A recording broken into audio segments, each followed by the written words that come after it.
welcome. We are going to talk about the political system in South Africa. I will start out by telling you about the structure in the parliament. The parliament consists of an upper house and a lower house. The upper house is called the National Council of Provinces, and before 1997, where the South African Constitution came into full effect, it was called the Senate. The lower house is called the National Assembly, and it's located in Cape Town, in the same building as the National Council of Provinces.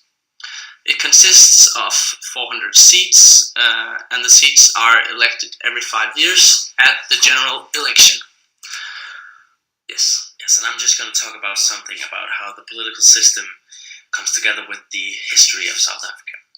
So prior to 1994, South Africa used a system of apartheid, meaning that white dominance was everywhere in the society.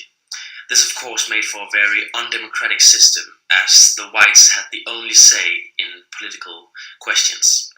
Then in 1994, ANC, the African National Congress, won their first election, meaning that the country officially turned from apartheid to a democratic state. Nelson Mandela was the leader of ANC, and he became the first black president in 1994.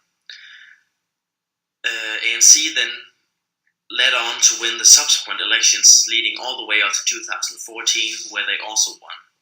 In this latest election, the people from the Born Free generation, meaning the people born after 1994, some of them were able to vote, as some of them had finally turned 18. And Jacob Zuma is the fourth president after ANC's win in 1994. Yeah, and I'm going to tell you about Jacob Zuma. And Jacob Zuma is the current president in South Africa, as Bastian said, and he operates as both head of state and head of government. He descends from Zulu people, and he belongs to the Zuma clan. He is also called JC by his initials, and sometimes he is also recognized as Moshalaki, which is his Zulu nickname. He has been president since 2009, and it seems that he will continue his reign because of his many political supporters and ANC's dominance in the political system in South Africa. He's considered very prominent and supported, even though he was forced out of government because of charges regarding corruption in 2005. And when you, as South Africa is a young democracy, it is interesting to try and look at a more established democracy as the one we see in Great Britain. So we're going to try and look at some similarities and differences, as there are many between the two democracies. First of all, a similarity is that they both have an upper and lower house in their parliaments. Second, in both parliaments, the lower house adopt the bills. A difference can then be seen as the upper house in South Africa can reject some of the bills, whereas in Great Britain they can only offer knowledge and some political debates. There's also a difference in structure in the houses themselves, as in the lower house in Great Britain, there is one representative from each constituency in the country, whereas in South Africa they use a proportional representation system based on the votes from the election.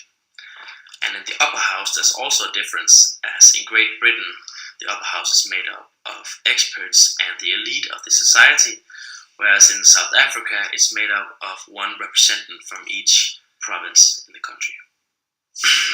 And now I'm going to use 2 minutes of explaining how the President of South Africa and the Prime Minister of Great Britain are different. And Jacob Zuma